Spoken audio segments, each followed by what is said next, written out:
الله وبركاته.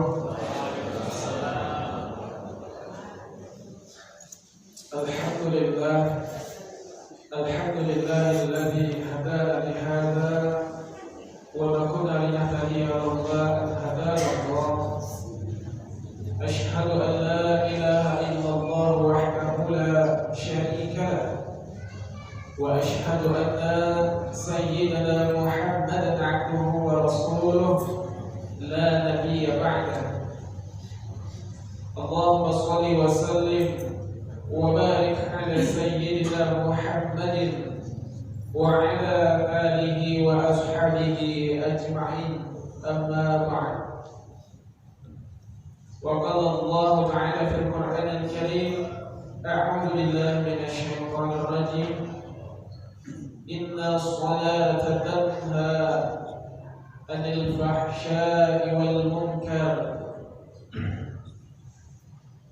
ولذكر الله أكبر والله يعلم ما تصنعون. Sadaqallahul Azim. Kaum muslimin dan muslimah, bapak-bapak dan ibu-ibu yang kami muliakan, yang insyaallah dirahmati Allah Subhanahu wa taala. Pertama-tama puji dan syukur senantiasa kita panjatkan kehadirat Allah Subhanahu wa taala atas segala bentuk limpahan rahmat, nikmat, taufik dan hidayahnya yang Allah senantiasa masih izinkan limpahkan kepada kita semua. Begitu juga dengan nikmat-nikmat yang lain yang Allah berikan kepada kita, baik itu nikmat sehat, nikmat umur yang panjang, tak lupa juga nikmat kesempatan yang masih Allah berikan kepada kita, sehingga kita bisa bersama-sama melakukan ibadah yang diperintahkan oleh Allah Subhanahu wa taala, yaitu melaksanakan sholat subuh, dan alhamdulillah kita bisa melaksanakan secara berjamaah. Untuk itu, mari kita senantiasa mensyukuri atas segala nikmat-nikmat yang telah Allah berikan kepada kita. Sebagaimana perintah Allah, la in syakartum la azidannakum wa la in kafartum inna 'adzabi lasyadid. Jika engkau bersyukur kepada Allah, maka nanti nikmat yang sudah kuberi kata Allah akan kutambah. Tapi jika kita ingkar, kita kufur, niscaya azabku amatlah sangat pedih. Jadi pentingnya syukur itu sangatlah penting, Bapak dan Ibu sekalian. Ibu-ibu bersyukur, alhamdulillah suami saya gajinya naik sekarang 4 juta. Syukuri, nanti ditambah dari 4 juta 10.000. Yang penting ada kenaikan. Begitu juga dengan bapak-bapak bersyukur, alhamdulillah saya sudah diberi istri, bersyukur.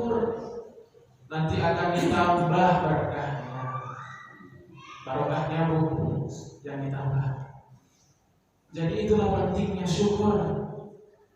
Salah satu nikmat syukur saja yang saya sampaikan, saya sebutkan tadi, Allah berikan kepada kita. Misal nikmat kesempatan. Mungkin pada subuh kali ini kita tak sempat untuk datang di sini.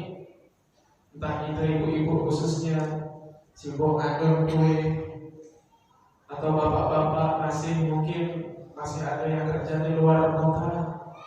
Tapi atas nikmat sempat yang sudah Allah berikan, alhamdulillah kita bisa bersama-sama melaksanakan ibadah perintahnya.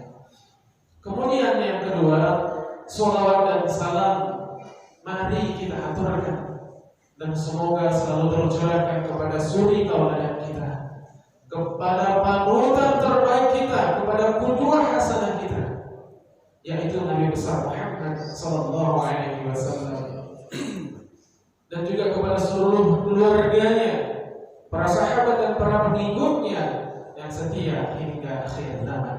Mudah-mudahan kita semua telah mendapatkan syafaat dari Rasulullah sallallahu alaihi wasallam. Amin ya rabbal alamin. Bapak dan Ibu yang kami muliakan dan dirahmati Allah Subhanahu wa taala. Tadi di awal saya sudah menyampaikan salah satu ayat Al-Quran, yaitu Quran Surah Al-Ankabut ayat ke-45, yang mana biasanya kita sering melihat tulisan ayat Quran tersebut biasa tertempel di masjid-masjid, biasanya di digital, running digital atau jam digital masjid biasanya ada. Ayat tersebut juga menjadi pengingat bagi kita. Inna sholata tanha 'anil fahsya'i wal munkar. Sesungguhnya kata Allah, salat itu dapat mencegah dari perbuatan keji dan mungkar. Artinya perbuatan yang buruk-buruk, perbuatan dosa, insya Allah itu bisa dicegah dengan sholat. Tapi timbul pertanyaan, Pak, di sana itu ada orang yang rajin sholat, kemudian orangnya tampak soleh, tampak alim biasanya, tapi kenapa masih bisa mencuri, kemudian berbuat maksiat, kemudian kalau yang di sana itu ada yang namanya koruptor, padahal ia sholat. Lalu timbul pertanyaan dari kita, lantas bagaimana dengan ayat tersebut Pak Ustaz? Ayat tadi Pak, katanya kalau sholat dapat mencegah dari perbuatan keji, perbuatan mungkar, perbuatan dosa, maksiat dan lain sebagainya. Pasti timbul pertanyaan, jangan-jangan tak benar ayatnya, jangan-jangan A, B, C dan seterusnya. Padahal Allah Subhanahu wa taala mengatakan dalam Quran surah yang kedua ayat yang kedua, "Dzalikal kitabu la raiba fihi hudan lil muttaqin." Ialah kitab kata Allah, tiada keraguan di dalamnya. Jadi dalam Al-Qur'an itu tidak ada lagi yang perlu kita ragukan. Dari awal sampai akhir tidak ada yang perlu dilakukan. Hudan lil muttaqin, karena Al-Quran adalah petunjuk bagi orang yang bertakwa. Jadi kalau ada di antara, tapi kita insya Allah tidak ada, di antara sekian banyak orang, sekian banyak umat yang ingin bahasanya nak merevisi Al-Quran karena mengada-ngada istilahnya, maka perlu dipertanyakan ketakwaannya, karena sudah jelas kata Allah, hudan lil muttaqin, petunjuk bagi orang yang bertakwa. Tapi kembali lagi ke ayat Al-Quran surah Al-Ankabut tadi, inna sholata tanha 'anil fahsya'i wal munkar. Ternyata Allah Subhanahu wa taala juga menyebutkan, ada menyampaikan dalam Al-Quran surah ke-23 juz ke-18 ayat pertama paling atas sebelah kanan. A'udzu billahi minasyaitonir rajim. Bismillahirrahmanirrahim. Qad aflahal mu'minun alladzina hum fi shalatihim khashi'un walladzina hum 'anil lagwi mu'ridun walladzina hum lizzakati fa'ilun. Ini Allah Subhanahu wa taala menyampaikan kalimatnya yang tertuang dalam Al-Quran surah Al-Mu'minun. Qad aflahal mu'minun, kata Allah, sungguh beruntung orang yang beriman, kata Allah Subhanahu wa taala. Kalau Allah sudah mengatakan dengan kata sungguh, artinya sudah tidak ada lagi yang perlu dipertanyakan dan diragukan. Misal, Pak, saya ambil contoh. Misalkan saya mengundang Pak Isa sore, Pak Isa, besok saya mengundang Bapak di rumah saya habis maghrib atau habis isya, karena saya ada hajatan. Lalu beliau jawab, insya Allah lah ya, mungkin saya ini ada kegiatan atau ada kerjaan. Artinya dari apa yang saya sampaikan kemudian dijawab oleh Pak Isa tadi, beliau masih ragu, bisa tidak beliau datang. Tapi kalau beliau jawab, saya datang, saya datang memenuhi undangan, maka artinya kita pun dah tak ragu lagi kalau beliau ini akan datang sesuai dengan apa yang beliau ucapkan. Begitu juga dalam Allah Subhanahu wa taala mengatakan qad aflahal mu'minun, sungguh beruntung orang-orang yang beriman. Artinya tidak ada lagi yang perlu diragukan dari kata-kata tersebut. Dan tentunya iman yang dimaksud tersebut tidak hanya iman yang bisa atau yang sebatas diucapkan saja. Saya hanya orang beriman, Pak. Saya orang beriman, Bu. Tulisan KTP agama Islam. Tapi apa? Hatinya tak mencerminkan orang yang beriman. Menggunjing, menggibah segala macam dengan perkataan-perkataan yang tidak baik. Senantiasa dilakukan, diucapkan. Begitu juga dengan perbuatan.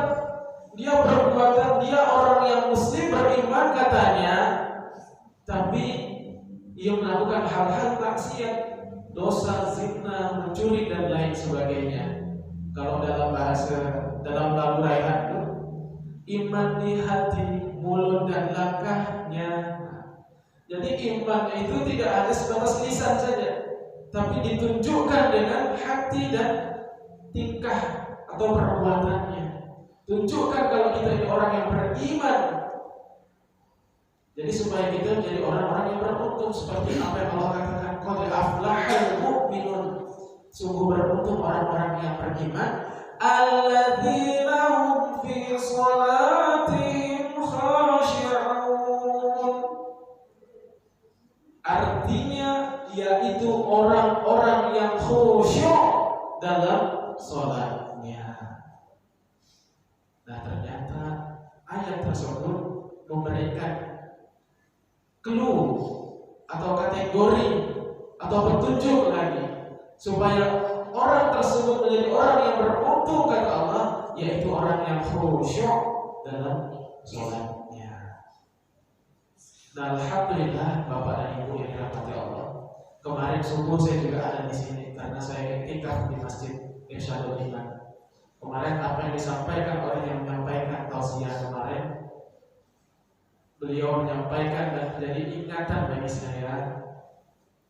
Ada orang yang beribadah selama 60 tahun tak pernah ditinggal ibadahnya, tapi dia tak diperkenankan oleh Allah untuk masuk surga, melainkan karena sebenarnya mau dimasukkan surga karena rahmatku kata Allah Subhanahu wa taala. Tapi karena ia sombong, maka ia tak jadi dimasukkan ke surga, masukkan ke sebelahnya, ke neraka jahanam. Nah, ini orang yang sudah beribadah selama 60 tahun, tak pernah tinggal bahasanya, tapi dia tidak bisa masuk surga karena ia tak mendapatkan rahmat dari Allah Subhanahu wa taala. Dalam sebuah kisah juga ada yang mengatakan ada orang 60 tahun tak pernah tinggal sholat, tapi ia tak mendapatkan hasil daripada sholatnya. Karena sholatnya hanya seperti ayam yang mematok makanan. Kalau bahasa kekinian itu celukar-celukir. Nah, bahasa Jawanya seperti itu. Seperti itu ayam metok makanan. Turun naik. Dia tidur ruku belum menyempurnakan rukunya, begitu sujud belum menyempurnakan sujudnya, artinya tumaninahnya belum terlaksana. Yang mana tumaninah adalah merupakan rukun daripada sholat. Dan jikalau kita mau khusyuk dalam melaksanakan sholat, memanglah ini tidak mudah, Bapak dan Ibu sekalian. Termasuk orang yang menyampaikan di sini. Bukan berarti yang menyampaikan di sini sholatnya paling khusyuk, belum tentu juga. Tapi setidaknya kita mempersiapkan diri supaya Allah memberikan kekhusyukan bagi kita. Itu yang mesti kita persiapkan sedini mungkin. Mulai dari niat kita ibadah, niat bukan karena siapa-siapa, tapi karena Allah Subhanahu wa taala. Dari rumah kita sudah niatkan. Jangan sampai nanti kalau ada adik-adik yang biasanya, jangan merasa ibadah nanti kalau tak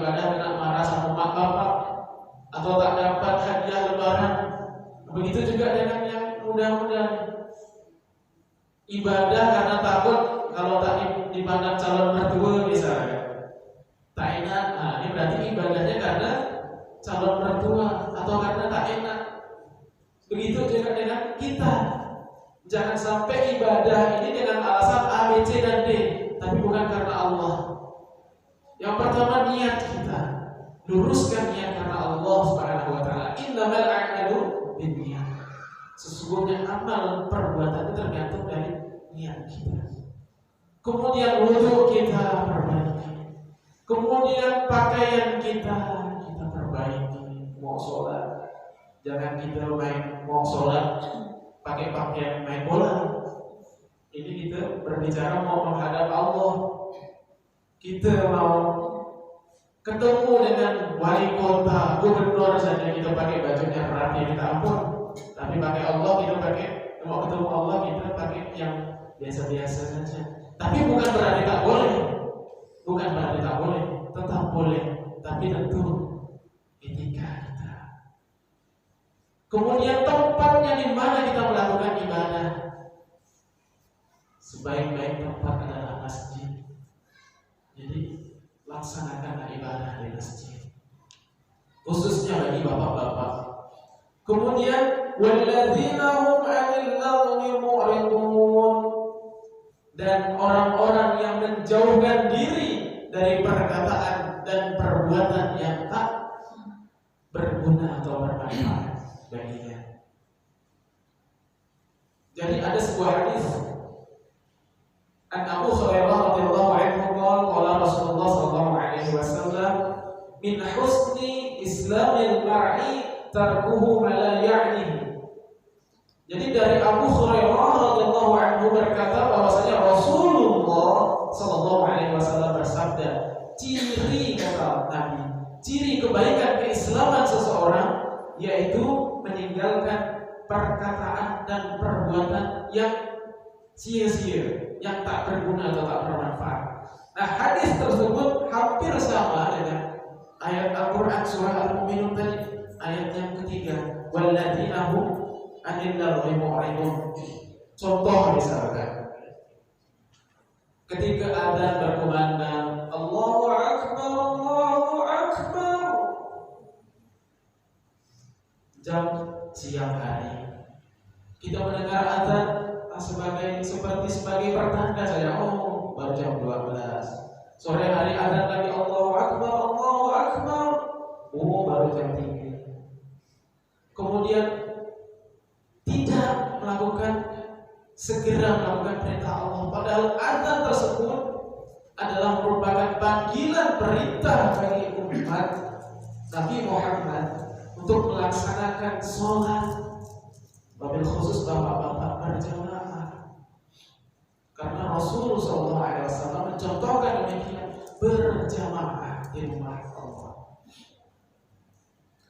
Ketika kita asik dengan pekerjaan kita, ketika kita asik bersendawa dengan anak, istri, cucu dan lain sebagainya, maka tinggalkan.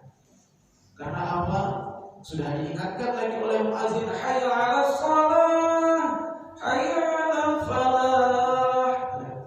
Mari kita sholat, mari kita menuju kemenangan. Jadi kita melaksanakan sholat ini, kita diajak untuk menuju kemenangan. Minimal kita menang melawan hawa nafsu kita. Minimal kita menang melawan hawa nafsu kita. Tadi kita sedang main sama anak cucu, apa sedang nonton televisi, kita tinggalkan kerjaan kita tinggalkan sejenak. Bukan tinggalkan untuk selamanya untuk beribadah, tidak. Sejenak saja kita tinggalkan untuk melaksanakan perintah Allah. Kemudian walladzina hum lizzakati fa'ilun, dan orang-orang yang menaikkan zakatnya. Nah, jemaah yang dirahmati Allah, berhubung ini waktu tepat menjelang akhir dari bulan Ramadan, saya ingin mengingatkan untuk kita semua, khususnya bagi saya juga, jangan lupa untuk menunaikan zakat kita. Ya mungkin di antara kita ada yang belum, saya ingatkan, mudah-mudahan hari ini ada rezeki cepat ditunaikan. Jangan sampai nanti udah takbiran baru ingat, Allah belum bayar zakat. Jadi kalau sudah terburu-buru tergesa-gesa nanti sudah lain cerita.